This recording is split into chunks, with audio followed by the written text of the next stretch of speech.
Crib Podcast, joined by your boy Philly Cash, K-A-E. How y'all doing today, man? We got some topics today. What's going on?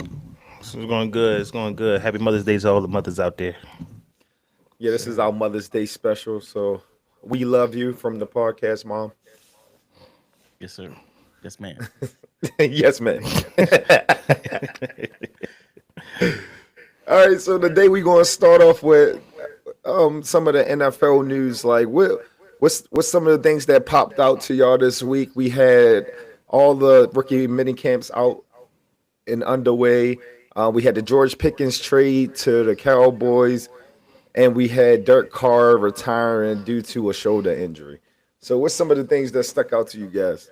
Believe it or not, before we even get into any of that, the stories that stood out the most to me this year is, I mean, this week, is how well media trained Shador and Shiloh are. Because the media is always going to try to stir up some controversy in their initial rookie mini camp press conferences that they had.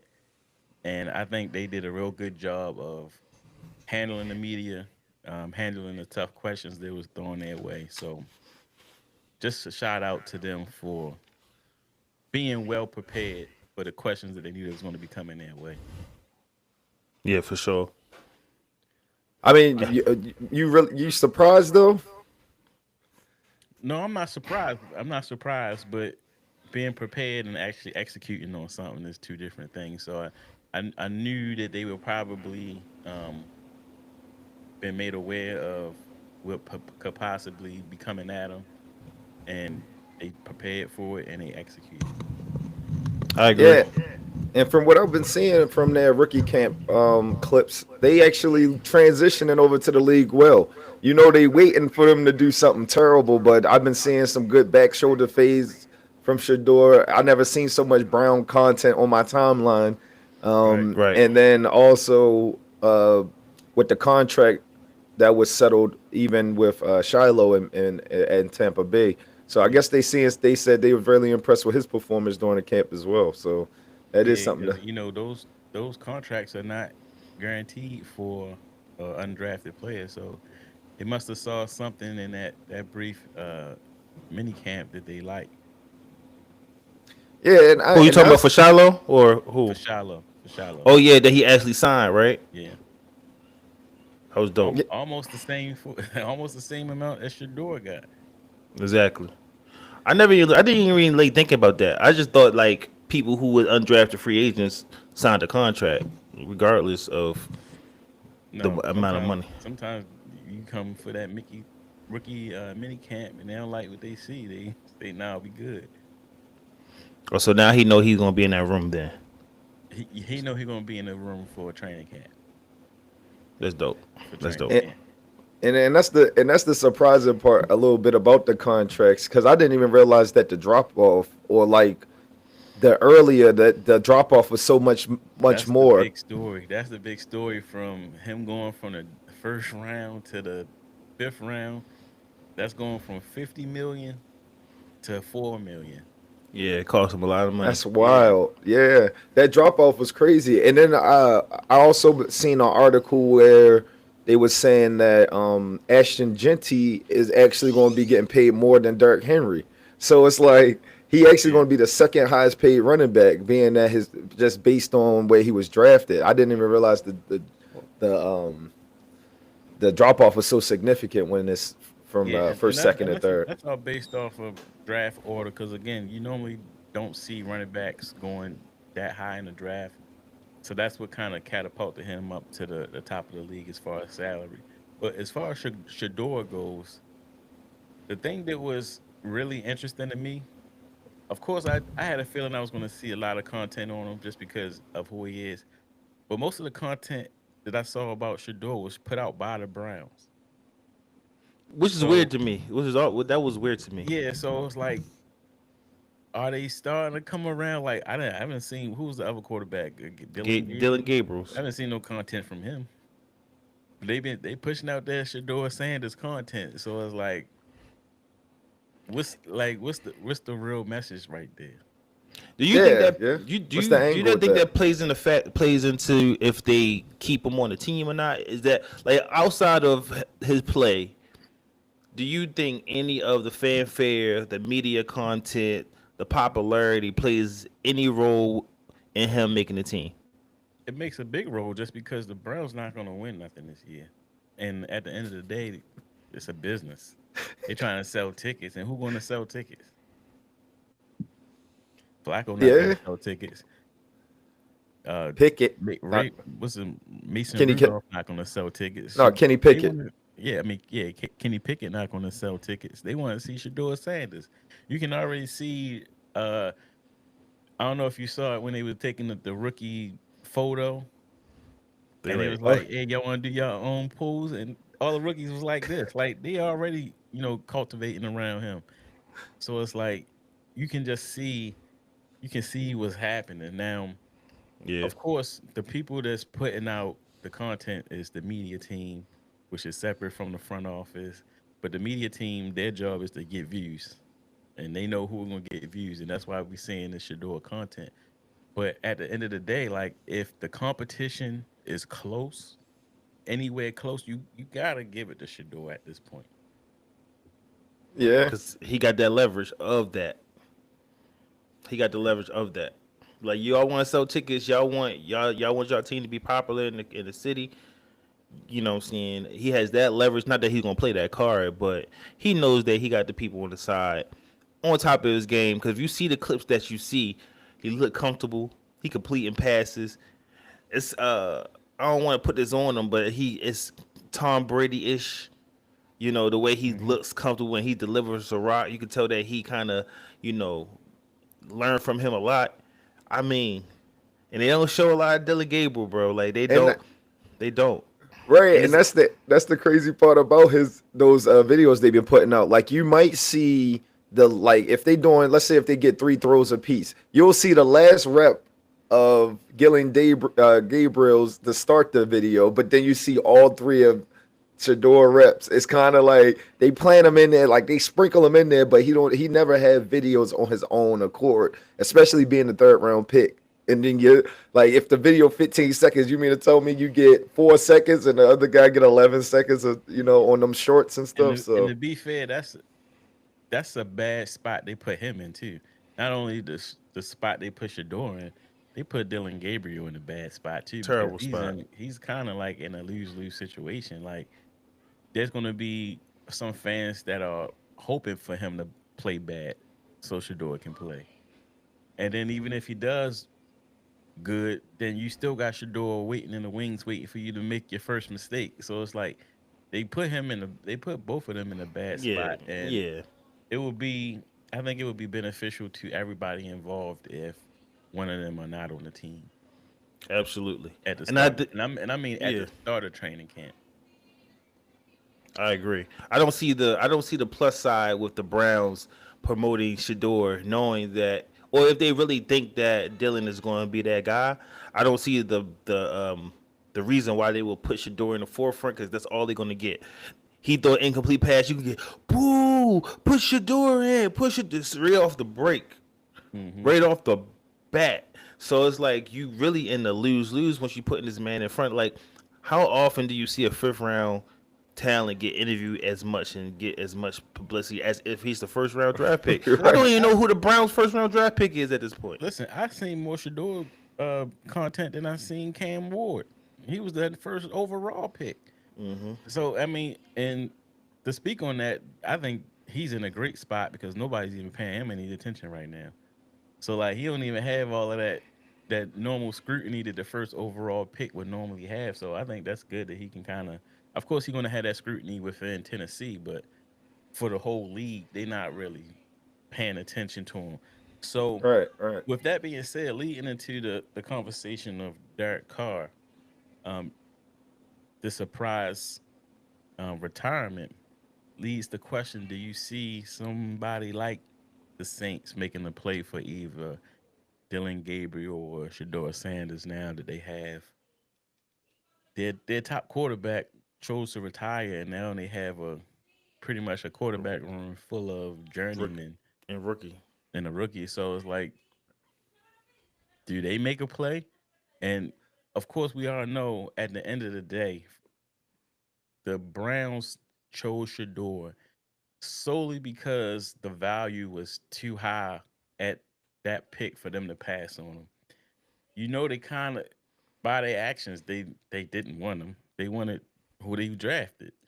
Right. So if they could parlay that fifth round pick that they just picked a month ago into a fourth or a third, would that make sense for them to do? And Right. is that the reason why we seeing a lot of Shador content is building his value for Yeah. a trade?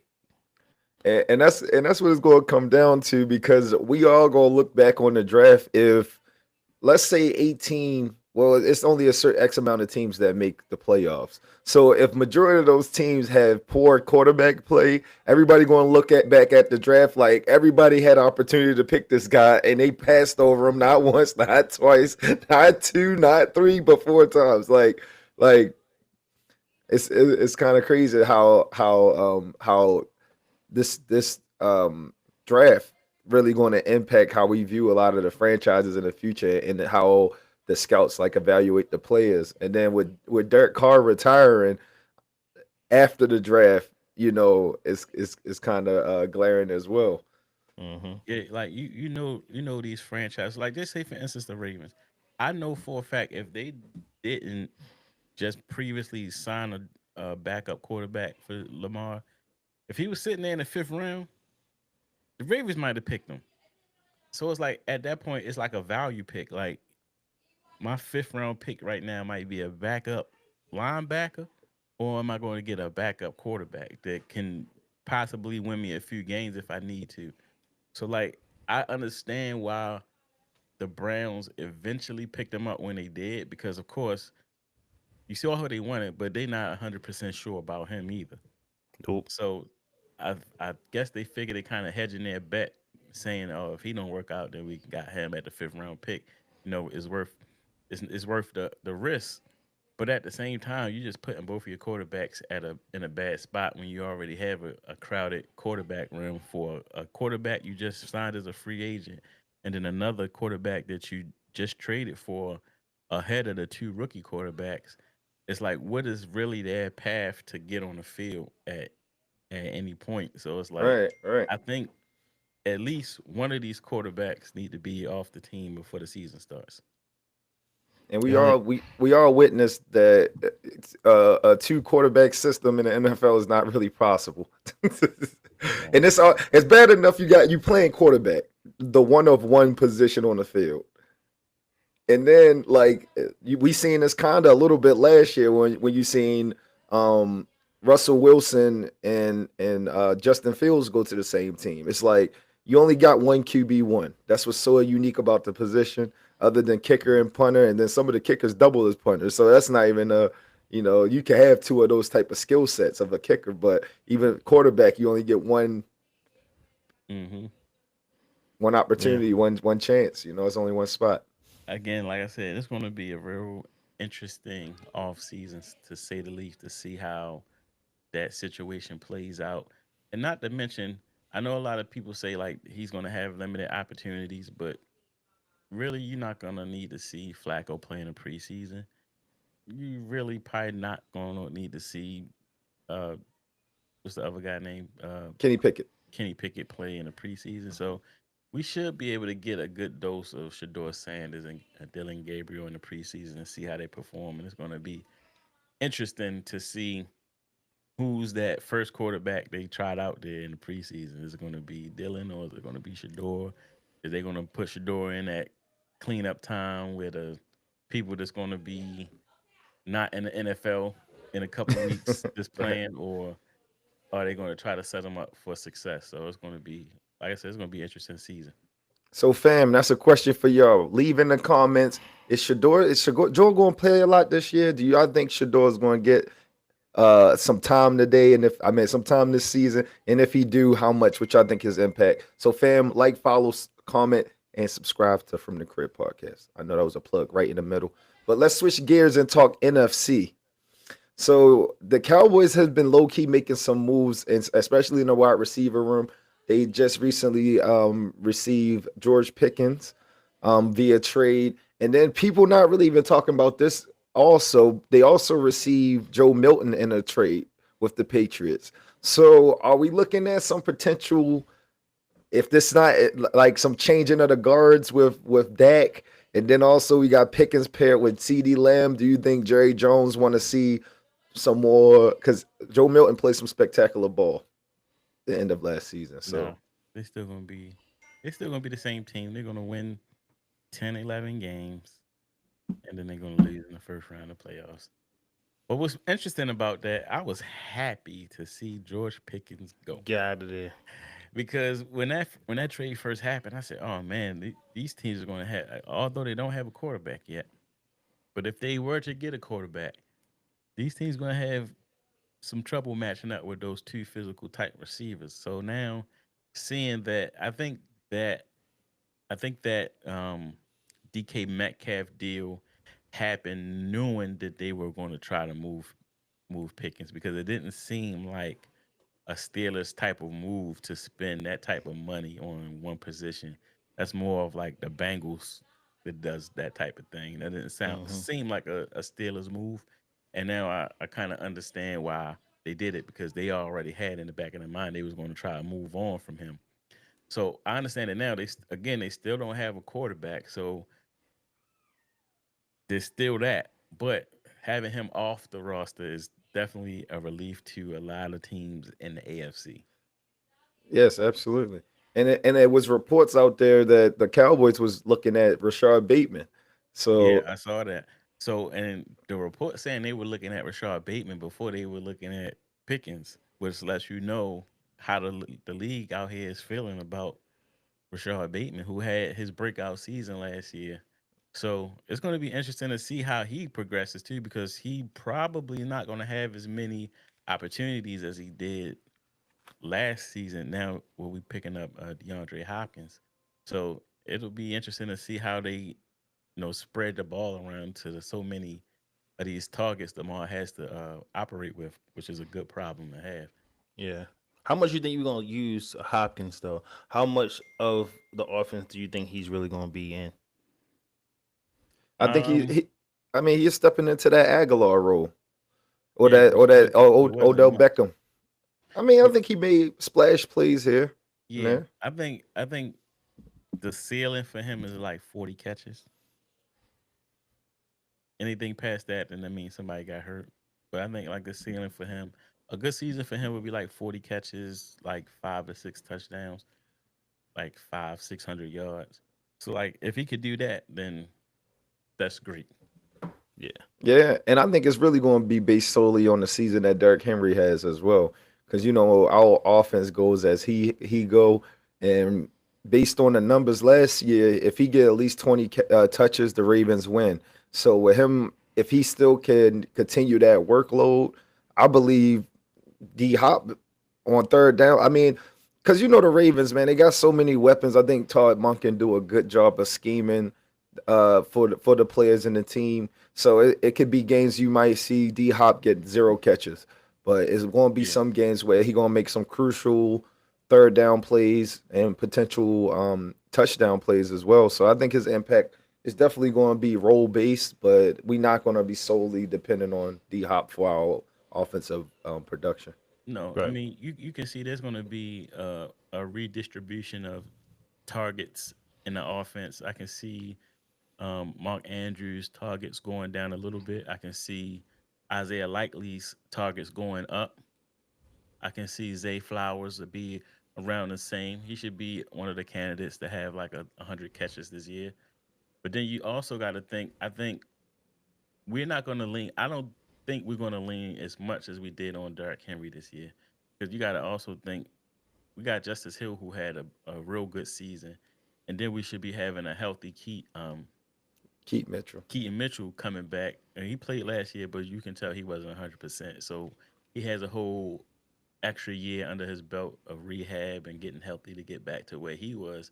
So like, there's a lot of people that need to get their hands on the ball, and I think we're going to see a more spread out offense where you might see one game where Zay Flowers has 10, 15 targets, but then the next game it might be Rashard Bateman. Then the next game it might be Isaiah Likely. So there's a lot of different matchups that we can try to take advantage of, and it's going to be interesting. But I'm pretty sure there is going to be some decline in some of our, routinely great players like a Andrews and like a Derrick Henry. But I think we have the talent on other places in the teams to make up for it.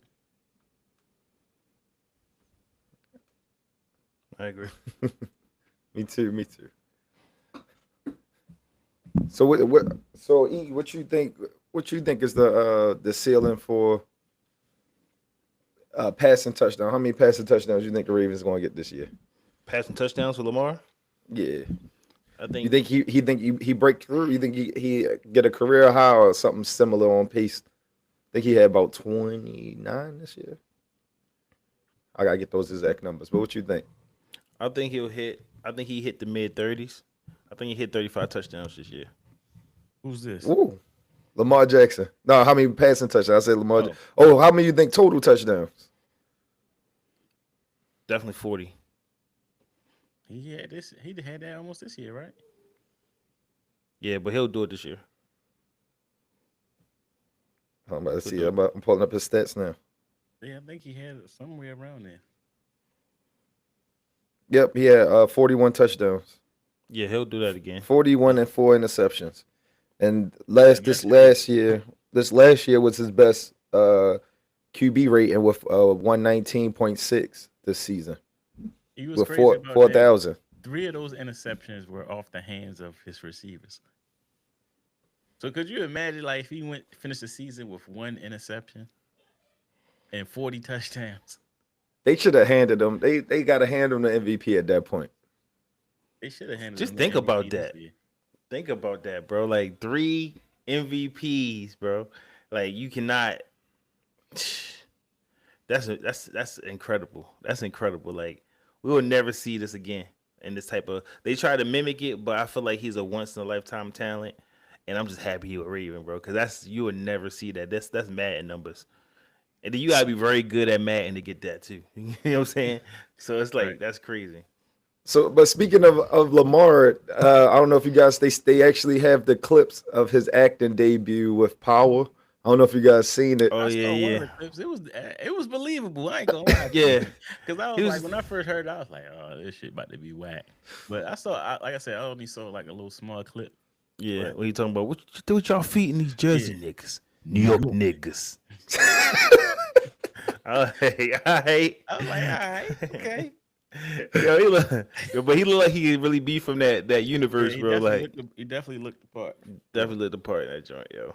No, Did but y'all- oh, go ahead. E. No, I was saying y'all seen him in the That's what I wanted to watch too. I wanted to watch that live. The the Drewski Drewski in joint? Baltimore, yeah. I saw a couple clips of it. Yeah, that joke was funny. 22. He stopped the rap and was like the 22. But it is good to see because that was one of my the things that stood out to me early in Lamar Jackson's career is that you rarely see him participate in outside football activity. And it seemed like as he's growing into, his legend, he's starting to walk into that space of being like, being in superstar. being his superstar self, because it was rare we I ain't seen. gonna say we ain't seen him outside of sports stuff because I was seeing him a lot out at like around Baltimore pulling. Matter of fact, he pulled up to like the little street boxing thing they was doing. Like he was pulling up to a lot of events.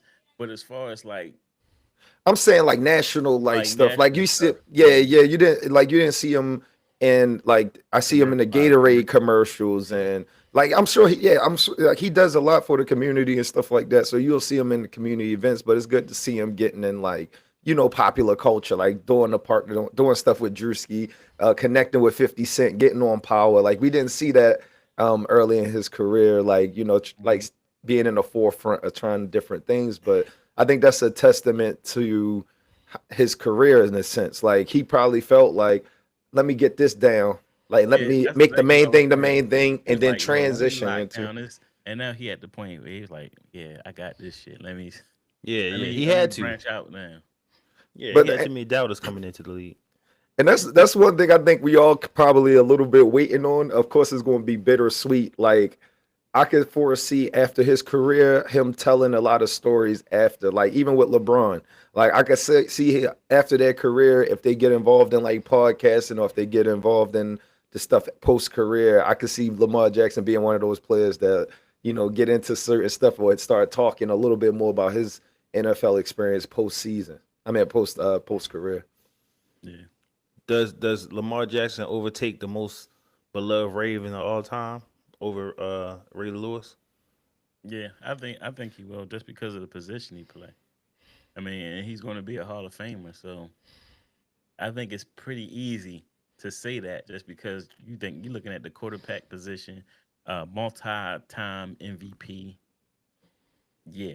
Only thing now we just waiting for the Super Bowl. Like That's once it. he gets the Super Bowl, it's cement that he's going to be that guy. But he's probably already that guy anyway, even without the Super Bowl. Yeah. What Lamar Jackson bus we putting into the Canton? The one with the braids or the one with the bush coming out of Louisville? Well, right now it gotta be the one from this season just because it was the best season. Yeah. But You if whatever he looked like when he won the Super Bowl, that's the one. Cha ugly. That's what you gonna look like. They're gonna get him to win. They're gonna get a Super Bowl out of me. You're gonna see that clip Yeah. Believe that. everywhere. Believe that. Believe that. All right, let's switch gears into tech, man. So we gotta today. I wanted to talk to y'all. I mean, get y'all perspective on augmented reality versus virtual reality, and how companies are using these tools to grow their productivity in terms of sales and engagement with consumers. So um, I don't mean to put K on the spot, but if you could give our viewers what the difference is between augmented reality and virtual reality. So pretty much, augmented reality is being able to place items in your real world setting. So like I could put on a pair of glasses, and I can have some fake glass sitting on your real table. So that's pretty much augmented reality, meaning I can take digital assets and place them in the real world for you to see. VR is just like the fully immersive environment. So you put on a headset, and everything you see is a digital recreation of some type of world or some type of environment. So it's like a 360 immersive environment versus augmented reality is just when you're taking a digital asset and putting it in a real world scenario. But as far as like these companies, and shout out, we got some stuff coming up for y'all too. Got some stuff coming up for y'all too in the VR world. So Yes, stay sir. tuned for that. Yeah. Stay tuned for that. But these companies actually, I was just watching a video uh, earlier today with my son Camille, showing how people are making a lot of money on Roblox. And one of the things that they were talking about is companies are now coming in and paying these creators to put their brands in the digital world in order to create product awareness and build just pretty much advertising. So you Yeah. can even see it on Facebook on Horizon Worlds where these companies are coming in and making these digital worlds in a metaverse to promote their products, to sell products, to build brand awareness. So these companies are going to be really heavy into AR and VR in the upcoming years because that's where the trends are going. Just like 20 years ago, the internet was just coming around and people was like, "Oh, I'm not getting into the internet."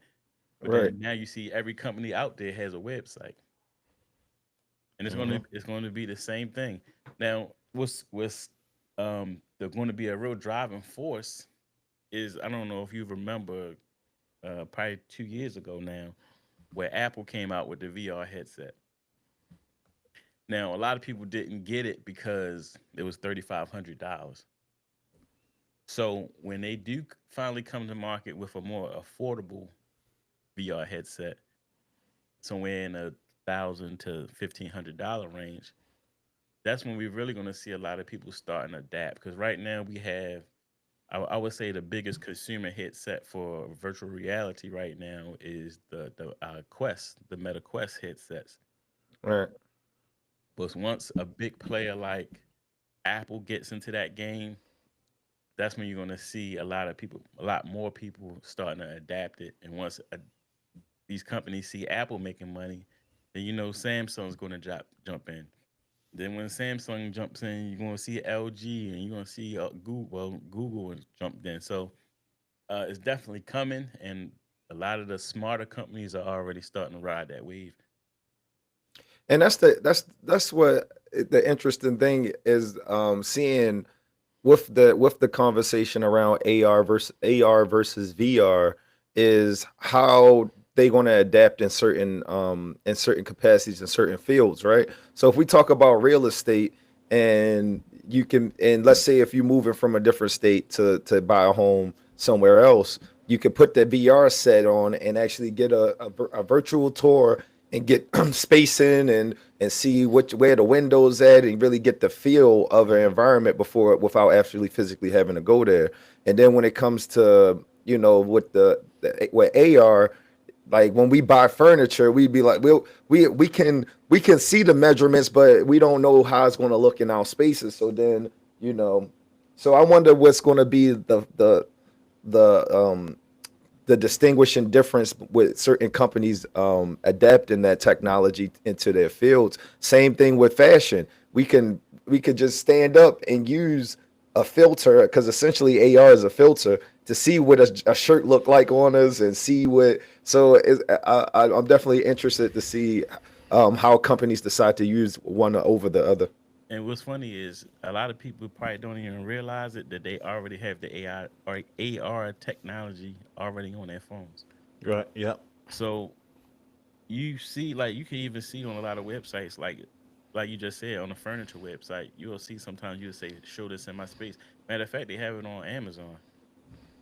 Yep. They have it on Amazon Oh, or some, they have it They on do. Amazon or some products that I don't even know why they have it. They'll have it'll be like a bag of chips and they'll say, "Show me this bag of chips in your environment." I'm like, I don't need to do it. This look like in my I environment. ain't gonna lie, bro. I kind of low key need that though.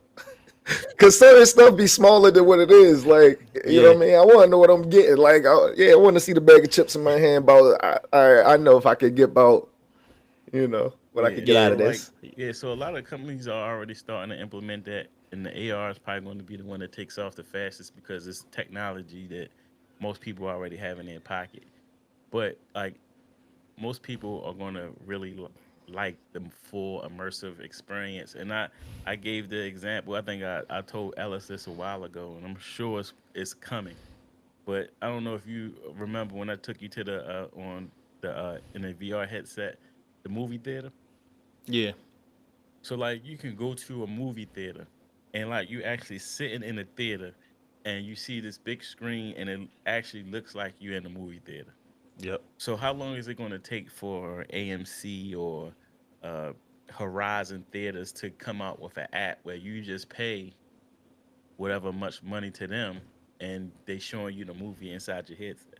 Right? They providing the experience. Yeah, so like that's coming, and I think VR is definitely going to be the next wave in technology because even even looking at a TV, I can go into VR and I can have a 500-inch TV if I want to inside Or of inside of a $500 headset. So it's like feel. Yeah. these experiences that you can create inside of VR at a fraction of the price of what it would take to do it in real life. I think you're gonna start seeing a lot of it, but again, it's gonna really take off once somebody comes to market with the right product that really takes off, and I think that's probably going to be Apple. Again, the MetaQuest headsets are really good for the price that they're coming in at, but they're coming in at a budget price, so they have some limitations as far as like resolutions and things like that.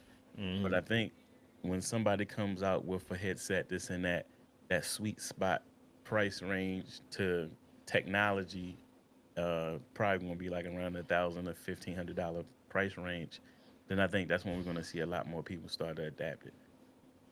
Yeah, man, I need them floor tickets, them floor seat tickets to the basketball games, the field view at the Super Bowl.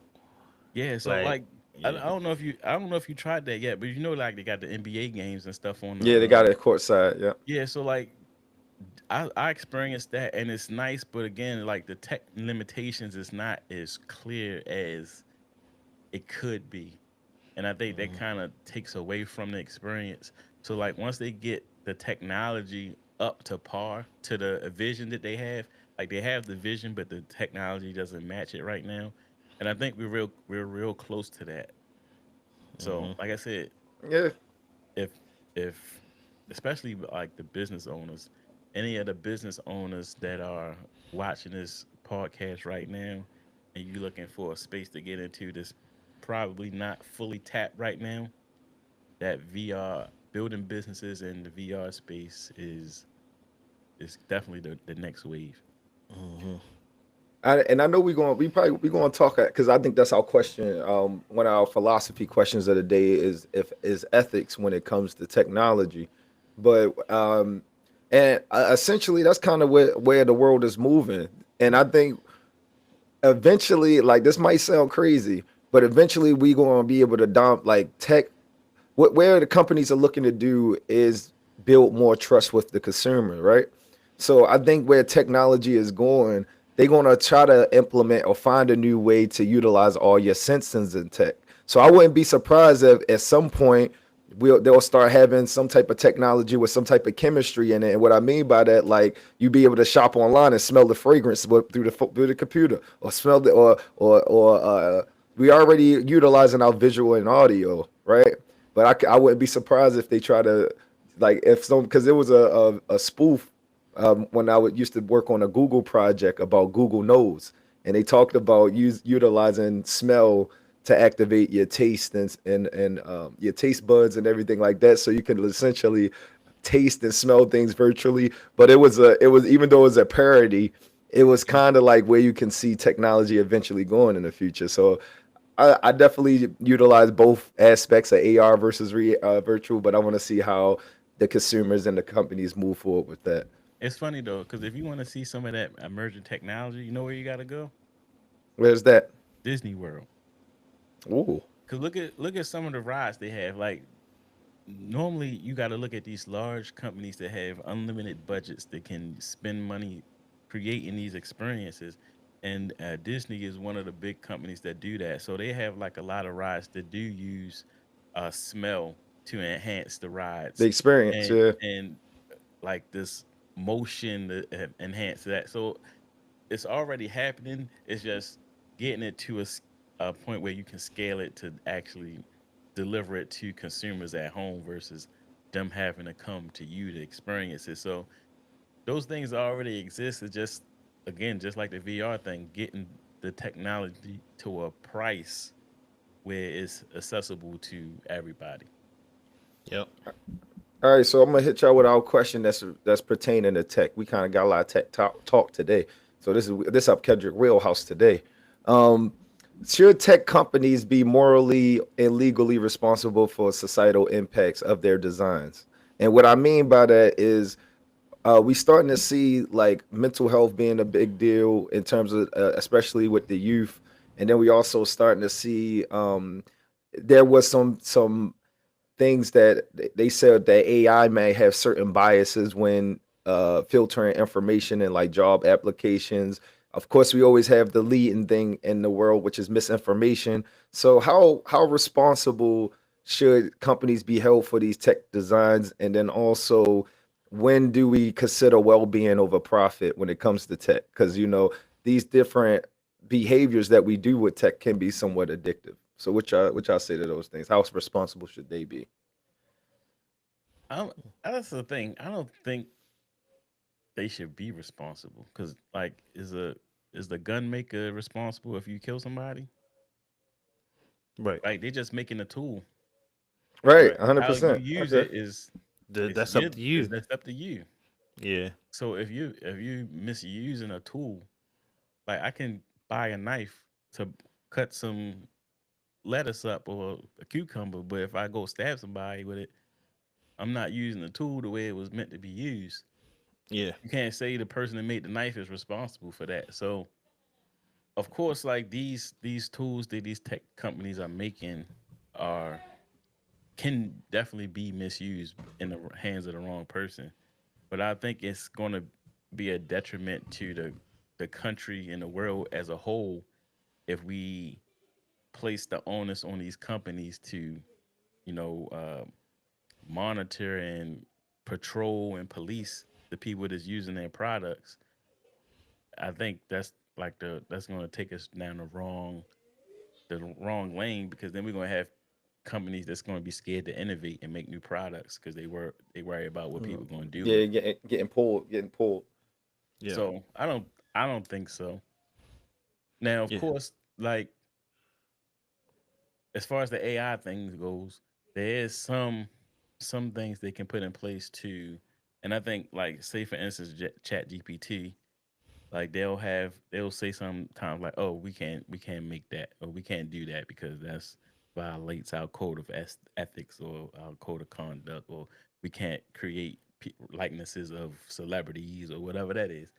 So like there is things they can put in place, but there's another AI company that you can do the same thing with Right, and make right, it fair.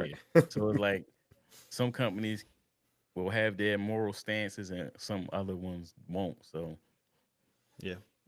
No, I agree with that. I agree with that because it's like blaming the car maker for people who drunk drive, or you know, you can't really, because it was made for the intent for to be in it for entertainment. It was built for the intent to help somebody. It was built for the intent to get somebody from A to B fast or A to B comfortable. So if it's I'm thinking like most adventures are, making things for the human experience to be better. If someone chooses to take this outside of those lines, I don't think you can like really penalize the you know the company for it. But I enjoy most of the stuff that, because we utilize everything, like use everything, and it depends on how you use it. Like we all have computers, we all have some type of tech that kind of make our life easier, and we just use it the right way. So I want I encourage people to keep on inventing stuff to make people's life easier.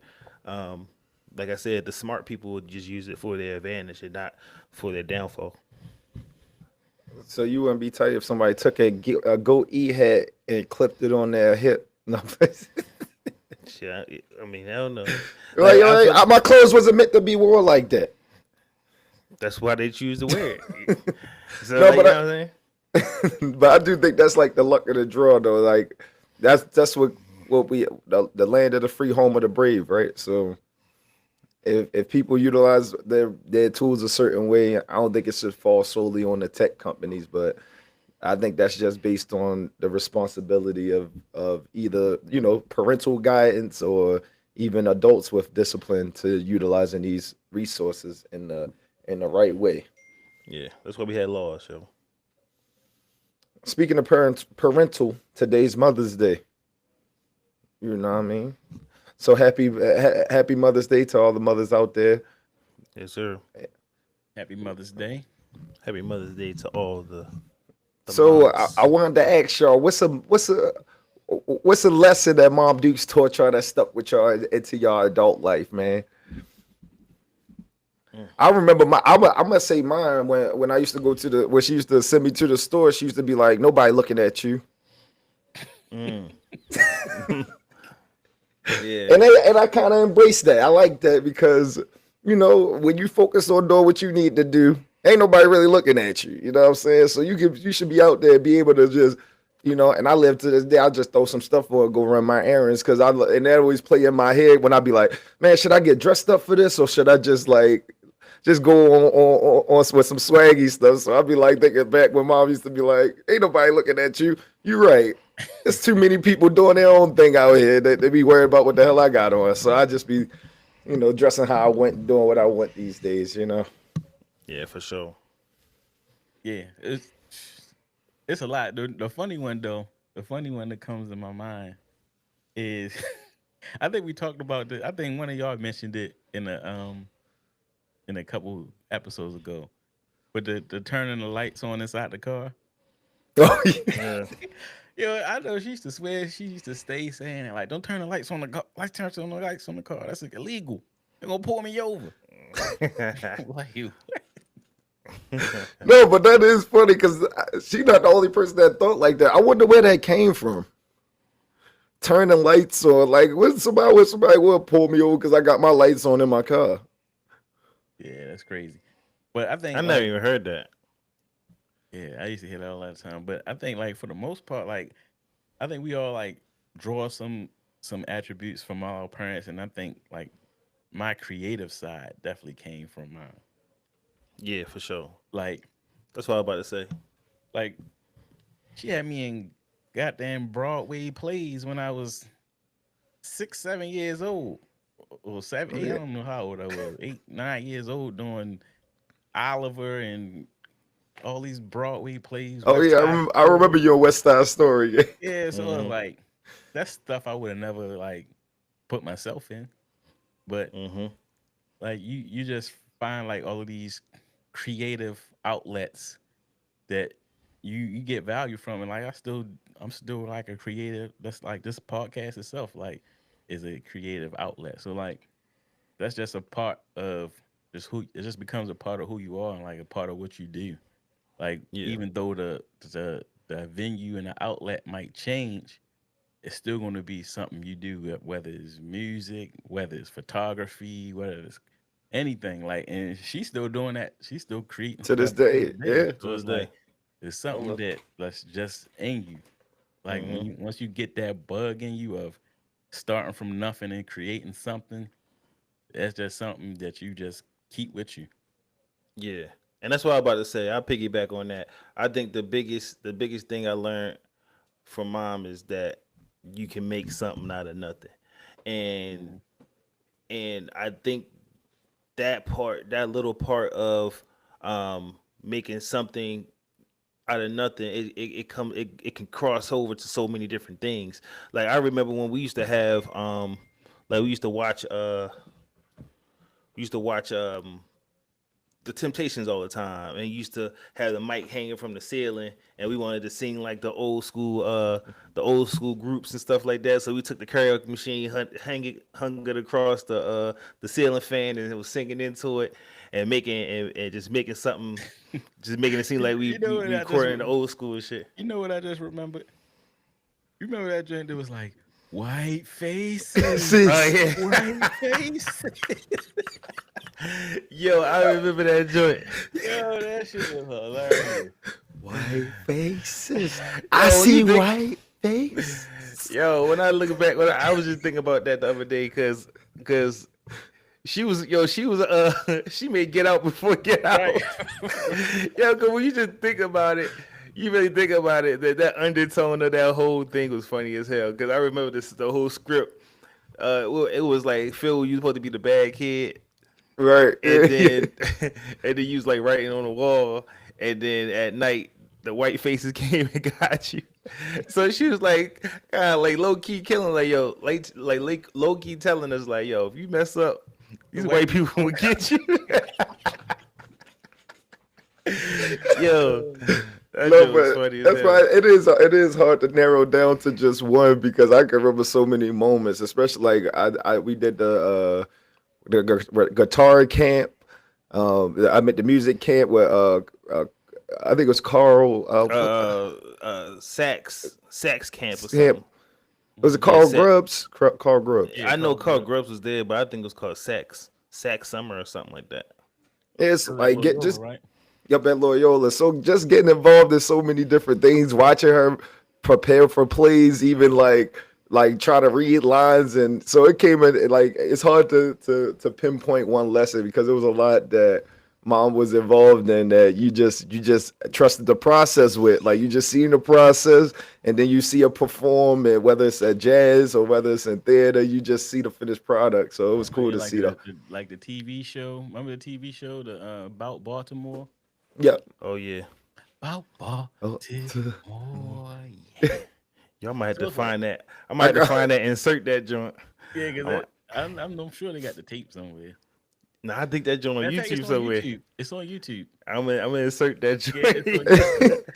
Yeah, so it's like I remember like going to the rehearsals with her for that, and like going to the premiere when when the joint was first released, and then come Hmm. home and seeing it on TV on Channel Two. I Yeah, was like, yeah. You damn, got to see, you I was got to see damn near mom. practicing that. Right. You got to see mom perform, and then you get to see Mr. Kinderman. If y'all from Baltimore, I don't know if y'all remember Mr. Kinderman, but if y'all Yeah, do, Hmm. definitely, definitely. local legend right there, local legend. Yeah. Well, I would just say the biggest lesson for her to see, just to see it through, yo. Just see it through. Cause I remember being put in a lot of stuff that we didn't want to technically do because we had one track mind on either sports or whatever we was doing outside. But Hmm. she was like, "No, y'all gonna try this," and then once we did it, we kind of found some type of gem in it or found some type of enjoyment in it. And at the end of the day, it kind of helped us uh, gain skill set. So, I think that's probably the biggest thing. See it through. Yeah, 100%. Hmm. Because I like to think, I was in a choir. I mean, I was in a choir, chess club, played lacrosse, played football. Had some versatility. I like to think I'm a karaoke legend, even though I rap Lil Boosie on karaoke nights. Straight So, up. you know, I got that from mama. You know what I'm Yeah, for sure. saying? All right, so we're gonna switch gears. We're gonna switch gears. So this is actually, we actually gonna talk about. Oh, actually, we got a Mother's Day trivia. Okay. Yeah, Mother's Day trivia, man. So I think I got about 5 questions. Got 5 questions for you before we switch our topics. So happy Mother's Day. Any y'all want to plug what y'all got going on? I know go E working on some things. Oh man, yeah, for sure, man. Y'all go to. Actually, I'm gonna do this something. I'm gonna do something special. If you're watching this episode right now, by the time y'all go and watch this episode, go to thegoatee.store.com. That's TheGoate store.com, and I'll give y'all, just because it's Mother's Day, a 10% discount if you just type in From the Crib podcast. It's a 10% discount on all Goldie gear. So go get your So go yeah, E gear. Be legendary. That's what's up. And I guess I'll plug the book one more time. 50 side hustles to make money today. So if you're in need of some extra money, you're gonna start a side hustle. 50 side hustle you can start today. I have side hustles that start from zero startup costs. Zero Mm, startup costs. zero. So if you right now broke as a joke, don't have no money to start up a business, actually you need $20 because I'm not giving y'all no discount. 19.99 on Amazon. That's all you need to get your business started. It has the platforms to use. It gives you step by step guides, 50 different ideas to go from zero to $1,000. So check it out. Go get your book. Invest in yourself today. All it takes is $20 that could turn into $20,000 if you want to work. yep. So get your book. I actually went through the book the other day and saw the vending machine hustle that I'm actually going to start doing myself. So I'll keep y'all updated on how that looked like, man. Because I'm definitely looking into that. I think the startup for that was like between like $300 $500. I think I can swing that. Yep. Yeah, AK ain't sent me my copy yet. I Mom and feel dad like got a copy. I feel like how Ocho feel on Nightcap. Y'all never be sending me the stuff we get through the pod. Now you gotta go to mom and All pop. right. You gotta go to mom and pop's house and get the Oh, and and skim the book. I have another book to plug. Arjun's Revenge, a thriller. If you into those type of books by Arnett Foster on Amazon, Ooh, available today, 9.99. Arjun's Revenge. Go ahead and you check got that out. you got any pre spoilers? I haven't checked it out yet. She go by Arnett. It's the pen name. I know All Arnett. right, so we about to get into our Mother's Day trivia. All right, so I got a few questions for you fellas. I think we'll do 5. So who want to go first? All Let's right, hear it. I'll go first. All right, K. In what year did Mother's Day become an official U.S. holiday? 1914, I thought you were gonna be talking 1915. about our mother. No, it's just Mother's Day in general. All the Mother's Day mothers in the world and around America. I'm gonna So say 1914, 1915, 1916, or 1917? 1916. Incorrect. The answer is 1914. Mother's Day became an official national holiday. Nigga, why you asking those questions you never knew? All right. Making up questions at this point. No, I did. You know, I went and did some Mother's Day trivia, man. I went and picked some questions out. All right, Ia, you up. Which TV mom famously said, "Did I do that on Family Matters?" You know her name? I thought that was Urkel said that. No, Urkel was her son. But you said she said that. She said that. That's who said it on the show. That's where he get it from. That's like their family saying. Do you know the mother name on Family Matters? That's pretty much the question. Arnett?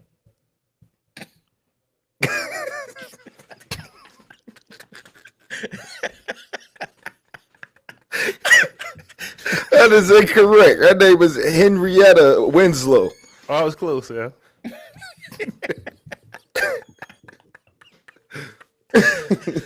Oh, Kendrick, yo, this gonna test your Disney gangster, bro. Because I know y'all you like Disney. So let me get it. All right. So which Disney movie features a mother who is turned into a bear? Paddington.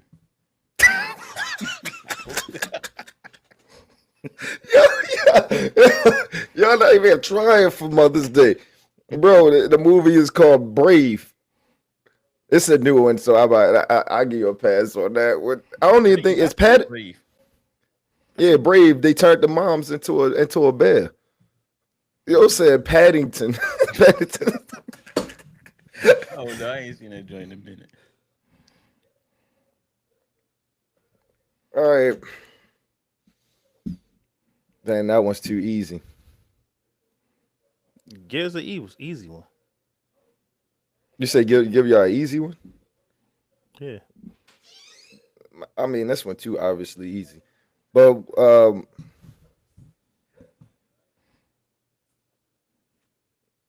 let's say on what day of the week is Mother's Day celebrated in the US? Celebrated on in the US. That's one too easy.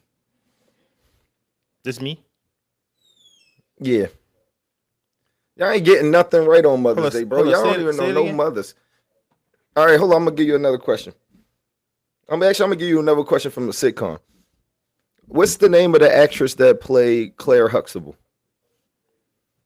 Famous TV mom. Oh, Yo, you gonna get canceled. I know this one.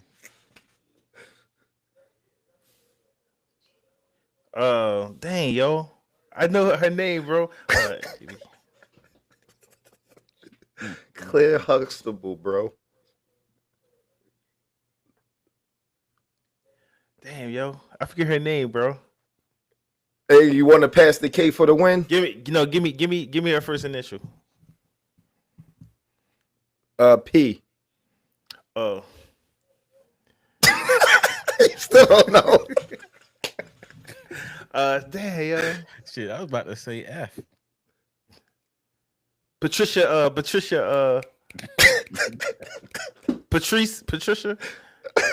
All right, K, I'm gonna pass it to you for the dub. Felicia Rashad. Felicia Rashad. I know it was a I know it was a Patricia. Patricia. Hey, bro, that's crazy work. I ain't watched Cosby's in a minute. Was married to Ahmad Rashad. Yep. Oh yeah, from Wasn't Real he a TV, Real TV. former wide receiver, TV person, TV host. Yeah, I just know him from inside the NBA or whatever he was doing. remember Real Yeah. TV? You remember Real TV? He was Yeah, that on was like there. the first. That was like the first like YouTube kind of channel, YouTube type of show. Sure, You just yeah. watch like shocking videos that you'll watch all day on Reels. Oh yeah. No, but ain't that's interesting though? Because don't you remember? What's the one that ATV? It was called like ATV. It was just showing America Funny Videos. AFV. I'm sorry. Yeah. Yeah. America Home Videos. Those pretty much what Bob reels Saget. are. Yeah, Yeah, with Bob exactly. Saget. Like it's pretty much what reels are. That's Yep. why those shows don't exist no more. Yep. You Right. may just go on Instagram or YouTube and see it. No, some of those shows, especially the ones that's like the like cops and stuff like that. Yeah. Cops and cheaters and all those type of shows and stuff like that. Yeah, They all that they still reality TVs. Yeah, but All a them lot of that reality stuff is shows. staged. A lot of that stuff is staged now. Yeah. yeah. We want our laughs instantly and consistently now. Yeah, because you Like- gotta think our reality TV used to be like America's Most Wanted and those type of shows, and the court shows. Yeah. Do y'all think that's the reason why some of those like the clips are more like why a lot of content is leaning towards these prank videos? Like we've seen the guy recently passed in Virginia, a teenager. He kicked in somebody's door and the guy shot him and the guy got arrested. But essentially he wasn't breaking. He thought he was breaking and entering, but essentially he was kicking in his door for trying to do a prank.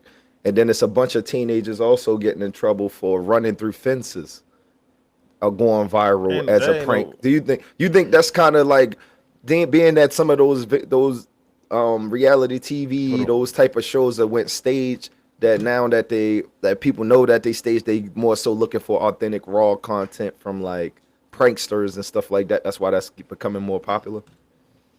No, I think just people like to see stupidity. That's all it is.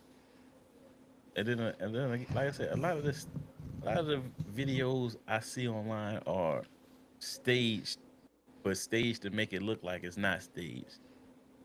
Like I don't know if you ever seen like some of the videos where they were like, "Oh, I'm gonna go approach this gold digger." And Right, talk right, to her, right. And then I'm gonna walk away and walk into my Ferrari, and then they gonna come up and talk. Like, come on, that's like so obviously staged, but they continue to make those videos and people watching them, I guess. Yeah, they ain't no prank, yo. Kicking in somebody's door is not a goddamn prank, bro. Yeah, they got to know to draw the lines, but people be wanting those real interactions, and that's kind of why that's why I think it's kind of funny how just the transition and how things are kind of flipping on its head a little bit, because now people look at lives, especially with a lot of these content creators, as like live comedy. So it's like almost giving you the stand-up comedian vibe, but virtually. You know what I mean? So I think a lot of things are switching over and transitioning because we want like real things. So that's kind of what, and we want them in bursts of small and shorts and stuff like that, short videos and everything like that. Yeah, What? you still going with your because I wanted to bring up something real quick. Yeah, go ahead. See if y'all heard about this. But this week, Casanat unveiled his streaming university. Did you see that? Oh yeah, I saw that. Yes. I think he said they had like 96 million submissions in the first hour. Mhm. That's And the site crazy. went down. That's insane. That's insane. 96 million in an hour. Nuts. That just lets you And know what- how much interest and money there is in the content creation. Space. Yeah. Yeah. And honestly, he actually created well, they was one of the groups that kind of popularized like coming up with a crew, streaming every day, just having a content house while they all on stream at the same time, and then they have a celebrity come to the house and go room to room, and then each of them all have their own personalities where they really gain a lot of traction. And it's cool that he was able to do that, especially, and that came with a lot of work from him doing those streamathons, the way he would be streaming for X amount of days straight and getting a lot of content. And then it started picking up when he started getting celebrities like Nicki Minaj and Kevin Hart and Drewski and a lot of known celebrities on his stream. And now everybody else want to get involved, and it's definitely a good thing. So with that said, what y'all think is the pros and the cons of living in this era? And what I mean by this era, I mean we are now in the 2020s. So between the era of 2020 and 2025, what y'all think are some of the pros and cons? And then I'm gonna give you guys, based on our article, what the people are saying the pros and cons are of this. I just want to hear what y'all got to say about it No, first. for sure, the pros is if you have an idea, it's easiest to get it out to the world now. Versus back 20 years ago, you had to go through gatekeepers to get your message, your content, whatever you had going on to get it out to the world. Now you have a direct link to the audiences that's out there looking for your content. So that's the benefit, but the downside of that is now it's saturated with a lot of content that you have to get through to find what you're looking for, or your audience has to navigate through a lot of content to find your content. So it's a blessing and a curse because it's easier to get your content out, but now it's more saturated. What would you say the pros and cons? And don't think of just not even just tech, just in life in general. What you think some of the pros and cons are? I think some of the pros is obviously um, being able to get your ideas out, like Kay said. Um, a lot of you have access to a lot of stuff like that you didn't have access to before. That goes like for information, that goes for talent, that goes from way to make money. You know what I'm saying? I think those are all the pros that you can get from this era. And you said just not internet, right? Yeah, just not internet, anything. Just growing up Um, in yeah. and I think the cons is just kind of authenticity. I think you lose a lot of that. You lose a lot of people that have talent that we getting kind of pushed. People that don't have the Oh yeah. talent and they become people that are iconic, or people that are influential that don't have talent. And we see a lot of it more than we did when we had to just wait to like Apollo to come on and see people have to do stuff live, show their talent live, or really show why they're important. But we don't really have that. Anybody can be famous these days on the internet. That transits to real life. So I think that's one of the cons. And then it creates that other kind of that feel like where everybody want to go to the NBA. Hmm. Like every kid want to go to the NBA. Everybody want to go to the NFL, and we just know that's not true. Right, But right. but then you got the internet now, so everybody feel like they can stream. Like, Yeah, yeah, yeah. so you gonna get this kid that's thinking he gonna stream and become kind of not, and it's 9 times out of 10 you're not gonna be that person. So you kind of creating another delayed satisfaction to a lot of people. But I mean, it's possible, but it's like it's like getting to the NFL, bro. It's like the 1%. Yeah. Yeah, yeah, and I agree with. We just got a comment from the fam. Erica said, "Shouts out Erica. Happy Mother's Day." She Earn said, that. "You can make you can make money doing anything. And anybody could become a star." I second that as well. Yeah, Yeah, for but real. another thing, and we starting to see it now, but it's going to be even worse in the next 10 years, is you can't believe what you see. It used Right. to be you can't believe what you hear, but now you can't believe what you see. Yeah, that And that's shit. the Yeah, issue that's the scary part. That's because definitely a then con. you don't know, like you're going to have to literally see it with your own eyes now to be able to fully believe something happened, Yeah, which is which is tough because there's going to be a lot of misinformation going on, and you're not going to be able to decipher if it's real or not. Yeah. So I bro. think that's going to be a danger moving forward. Like you're starting to see it now, but then for the most part, you can kind of tell. I But can't. I can't tell in this a shit. couple years, it's going to be indistinguishable Be terrible, versus bro.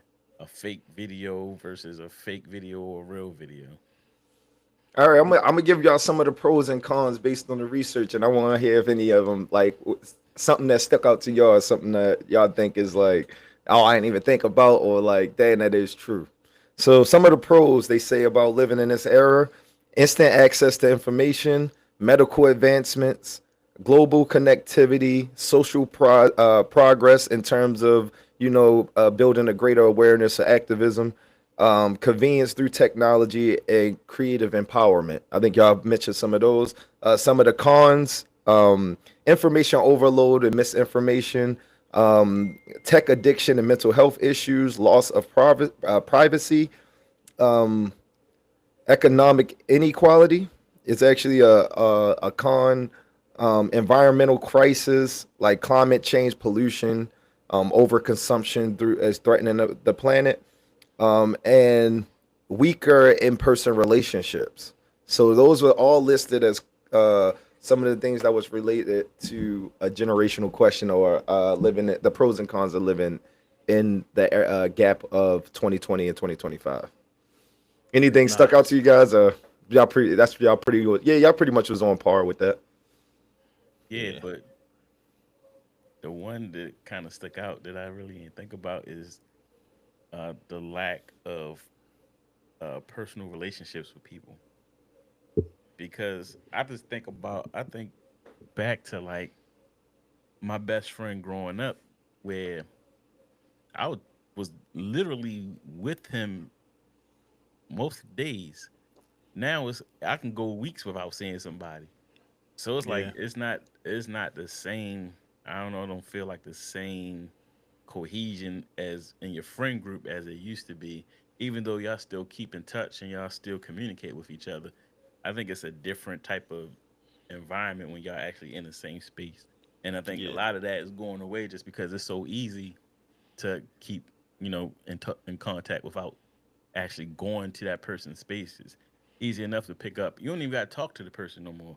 Just pick up and send them a text message or send them a DM message to say what's up, whatever like that. But Hmm. those those real conversations, like those conversations you had with your friends, like when y'all just in a spot chilling, and Hmm. like that's probably going to be happening less and less now. Yeah, and I was actually that's funny that um they did put social engagement as a con, because it's a statistic that's going around that said that's associated with being fired or laid off, and they said you based on generations, Gen Z, which are people that were born between 1997 and 2012, is getting either fired or laid off the most. So what you're starting to see is those the kids that they wasn't here during 9/11. They some of them just graduating college, and they said they are being fired the most because due to their social level, like when it comes to professionalism and things of that nature. Some of the things we was brought up on, Yeah, I and mean, just look at the last couple of years. Like I work with people where they crying because they have to come to work 3 days a week That's crazy. because they used to work remote for 2 years or 3 years during the pandemic. So it's like the norm went from waking up every day, coming to work to being in your pajamas and working from home. And now that's the new norm. And now it's people that's applying for jobs. They won't even apply for a job if it don't say remote on it. Yeah. So it's like just in that short amount of time, the whole dynamic of what people think of acceptable work conditions has changed like just like that within the next in 2 3 years. so that number Yeah. don't surprise you. Then that number don't surprise you. Hmm. Nope.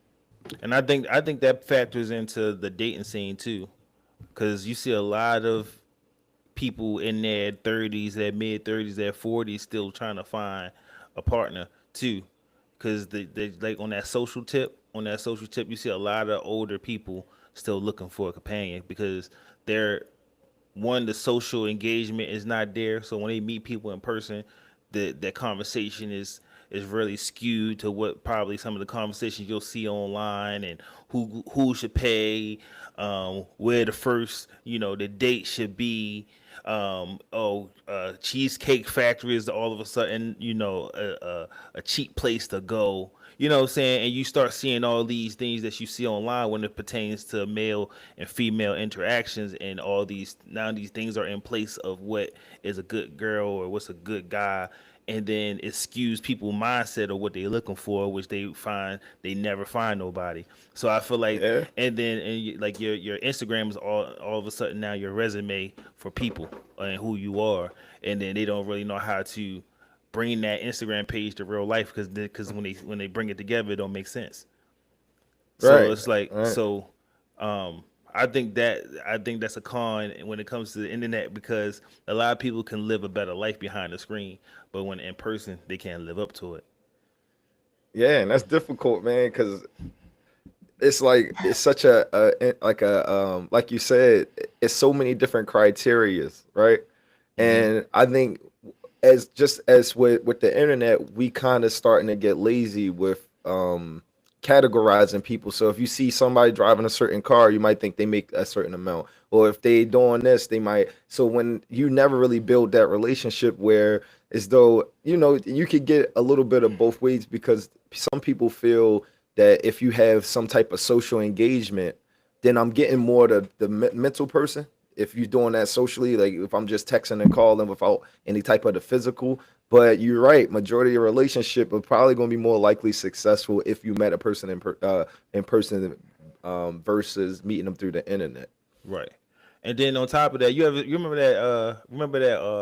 that Martin episode when they went on vacation and they was on the brochure.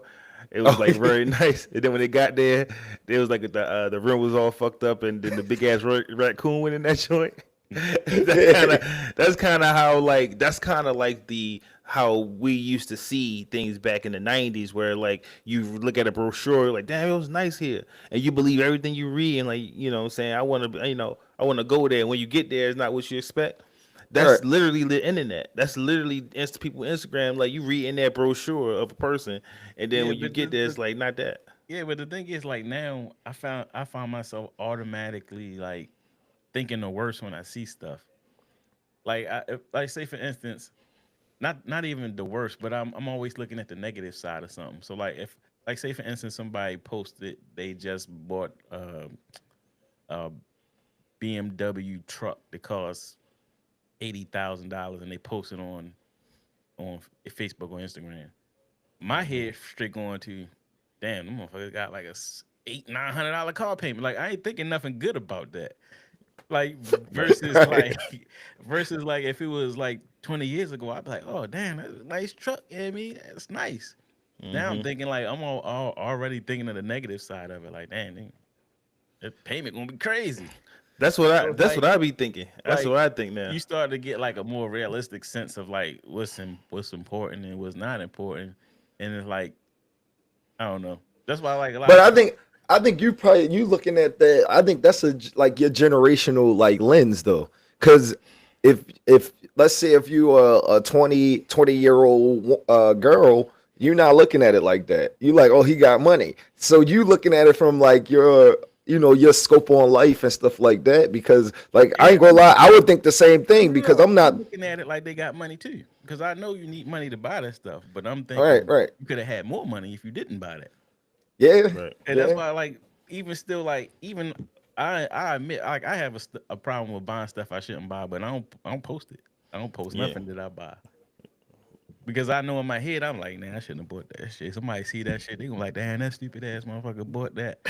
So like, I don't know. I just got like a different look at it now. Like when I see people doing things I know they shouldn't do, and the same like when I'm doing shit I know I shouldn't do. But Yeah. it's like I ain't gonna. It's almost like you cheating on the test and then you post it online. It's like, oh, what I feel like it's doing. Like you're doing something irresponsible and then you posted it online. Versus Yeah. when I was younger, I wouldn't have looked at it like that. Right. right, right. And that's what I'm I saying. be That's what I'm saying. That's what I'm saying. I be I think pocket it's watching for my I think it's like a generation. It's a generational thing, and I think that's also kind of like a negative impact of this era a little bit because certainly, I feel like that how politics and all that stuff works. Sometimes they selling negative stuff sells. So if I tell you it's about to be apocalypse, and then all the scores going to get filled up with the people trying to buy water and stuff. But the reason why I thought about this question for y'all to because we recently, well, a couple episodes ago we talked about sinners, and and some of the dynamics, and being that some people look at that as like a certain period piece in a sense, because they was talking about like their living dynamics, and you had sharecroppers, and then you had these two guys go to a city, and people looking at the city life like this. But now that we in this era, it's all pulled together where it's like we kind of could see in we could see bits and pieces of each culture and societal part. So that's why I think that that's an interesting dynamic to break down, like some of the pros and cons of like the generations and stuff like that. Yeah. Yeah, it's social pressures, bro. It's social pressure you see out here. Like when you see somebody I agree with Ketcher say, like you understand what comes behind that. Like I be seeing people buy like sports cars, and I had a sports car, and I'm like, I'm thinking about my time had. I'm like, fuck, yo, that shit like $600 a month. Like, God damn. Like I'm thinking like that in the forefront. But then you have those social pressures of people who just not mature enough to understand what they seeing or how they how they see themselves. They will see somebody post a nice car like, fuck, yo, I'm about to, and then make them do a dumbass purchase just trying to keep up with the Joneses because they that quick little impulse. You're like, damn, yo, he my age, yo, I don't got that yet. And then they go out there and overbuy or overdo something that they ain't supposed to be doing, and then they end up in a situation. But I feel like those social pressures, those visuals that you think you have to keep up with, cause people to have a lot of anxiety in their life. They feel like they have to keep up with the people that their peers, and I think that's a con. You know what I'm saying? Right. Even Bow Wow got and he in our eyes he supposed to be have a lot of money, and he just got caught like capping with a jet. You know what I'm saying? Like not like a few years ago. Remember when it was like, oh, that wasn't his jet? Yeah, he Like was talking about that on yeah, or whatever. Yeah. yeah. So even like you guys start thinking about celebrity pockets, like yo, they don't really got it like that. You hear a lot of artists coming out now talking about something like you don't make no money. You really don't make no money until you do X, Y, and Z. But they really in debt the whole time we see them until they start kind of, you know what I'm saying? So I always think about like people that are in the industry longer. You gotta respect because you're not always gonna have the number one album. You ain't gonna always be the most popular. And you gotta think about in real life, like, yo, what happens if you're an artist that's here in our eyes, but haven't dropped nothing in 5 years. Like, how you making your Right. money? But that goes back to even what Kendrick was mentioning. Like people see remote or that they got to work in person 3 days a week, and I'm thinking like, when did life ever? When was there ever a time in life where we didn't have to work? Like if Beyonce's still on tour, then people need to still go to work. In my mind, you know what I'm saying? I don't If know. if Michael Jackson was about to do a "This Is It" tour, then what's stopping somebody from working 3 days a week? You know what I'm saying? I don't understand that type of It's, stuff. it's And it's that quick. People will get used to a situation and think that's how it's supposed to be. right, So, I was having a random thought. Speaking of the generation things, like I was thinking, like, would the like I'm gonna do a hypothetical real quick before we wrap up. But hypothetically, do you feel like, let's say, if we sent you back into an era? Because I was recently watching the Black Knight with Martin Lawrence. mm, And I was like, what if somebody sent like would the average person sit back in time with a phone?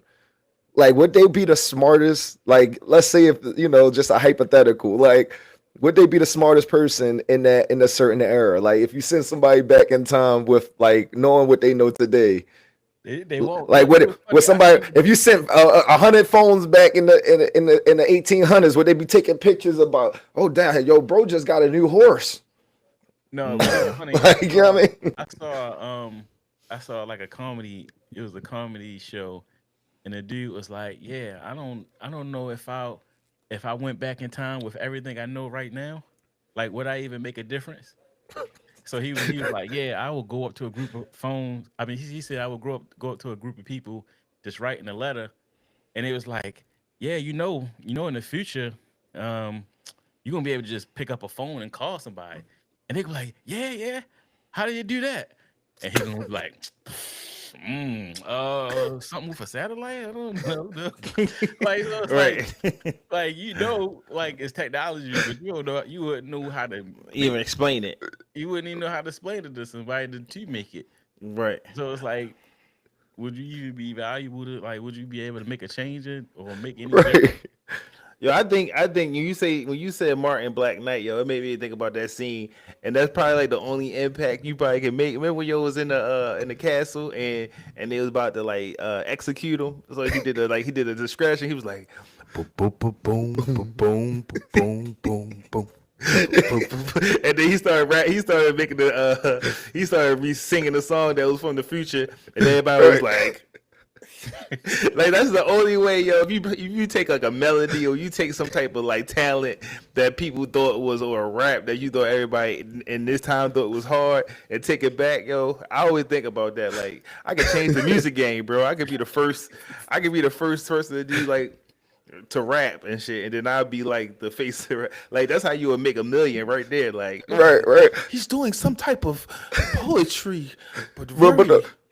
but don't you remember? Don't you remember? I know because I just recently watched it. But don't you remember he was when they appointed him because he went back as like a messenger, right? Right. So they appointed him, and his name was Skywalker. So his concept that he was bringing from the future, he was trying to bring in fast food, and he had the patches, and he was like, "Think about this: y'all ride up with your horse and curry, you get your chicken." And then you ride off into the sunset. So he was explaining like some of these drive-thru. the drive-through concept to him. So it's funny that you said that though, because that's kind of how it is in that movie as well. But Nah, that's funny as hell. But yo, you just made me think about like the levels of success when you said Michael Jackson did the This Is It chore. Because you gotta think about it, yo, it's like it's different struggles. Like you could be poor and still have a lifestyle with rich and famous, you know what I'm saying, or so-called famous, right? Because you gotta think, yo, how many like if you was Michael Jackson and you did everything in your career, you would think that he didn't have to do it. This is it. You feel me? Because No, I real like talk. every job I get is my this is it. You know what I'm saying?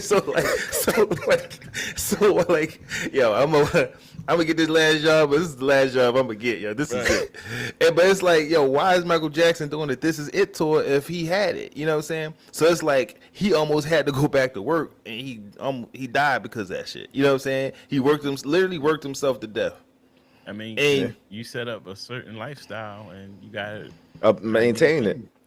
you still check the check, and you could be Chris Brown. Which is crazy. The crazy concept to think about, bro. That's crazy. That's crazy. I think we got it easier for real. Cause we can be broke and nobody gonna care. But but you Chris Brown, you have to be Chris Brown because you let the whole world know you as Chris Brown and who you is.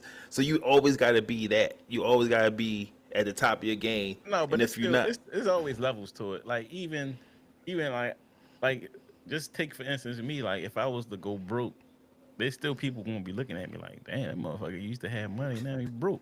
Like it's still levels to it. Like I'm not saying Ain't gonna be like 3 million niggas. Like, it's still, It could be 3 million niggas saying that shit.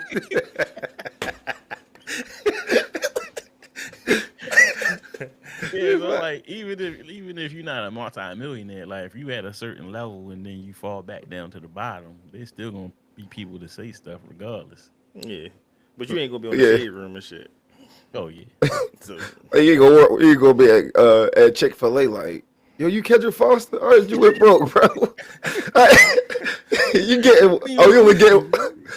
only get one large fry this time. Damn, bro. That I bro thought you used said to. he was working at Chick-fil-A. I thought you said he was working at Chick-fil-A. No.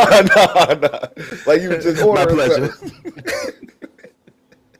No, he working at Chick-fil-A. Like like I feel like them type like celebrities, they probably get it crazy. Get it to the scale.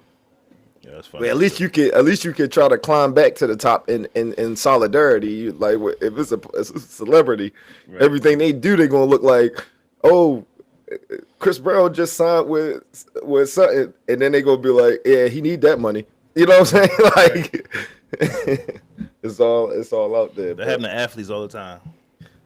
yeah, them guys just getting. I'm hoping this generation of the college kids with the NILs manage that well, man, because that's you pretty much peaking. You know how some people could peak early. You see it all the time, and like even on like sitcom TV, you might see like high school athletes that peak early, and then it's like their highlight of their life, so they kind of don't, you know what I'm saying? So that can Yeah. how they the things that some of the retired football players that make it to a career of like in their 30s that retire, the kids are experiencing now at like 21, 22 that their dreams are deferred. So you got to deal with that Yeah, pressure a people- lot earlier. You got to mature a lot earlier, especially with that amount of money. Yeah, everybody got certain highs, bro, and that's why you can't go too high, you can't go too low because, like, imagine you thinking you in the NFL and that's in your mind that's the highest you think you ever will be, and that's how you personify yourself, and then you're not that no more, and a lot of people struggle with that. You know what I'm saying? That they're not an NFL player no more. That's who they was, and then they don't have it no more, and they struggle. But people have that at different levels of life. You know what I'm saying? Some people might peak at high school, like Al Bundy. Yeah, Al Bundy was like, he Oh, yeah. always used to talk about what he used to do in high school. Like, man, and some people will peak at high school, and that's the only thing they have to their success to, hang their hat on. And that's where they peak at. And then they struggle if they not that no more. So it's Right. like, it just depends on what your peak is. And don't go, don't think too high, don't think too low of yourself. You got to stay balanced. No, it's funny because every if you watch any type of like a show like that, like in white America on their sitcoms, their position is fullback. Like fullback was a premier position Yeah, yeah. in high school. If you was watching if you was watching white sitcoms in the 80s or 90s, like white linebacker and fullback was their position. Yep. Yep. But I think that's all our time today, fellas. Unless y'all got some last questions, comments, or concerns. Nope, I'm good. We got work to do. Yes, sir.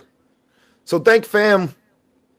Like, follow, and subscribe as always. This is your boy Philly Cash, K and E from the Crib Podcast.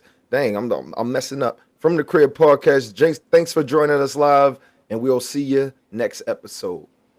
Peace. White faces. White White faces. faces. Happy Mother's Day.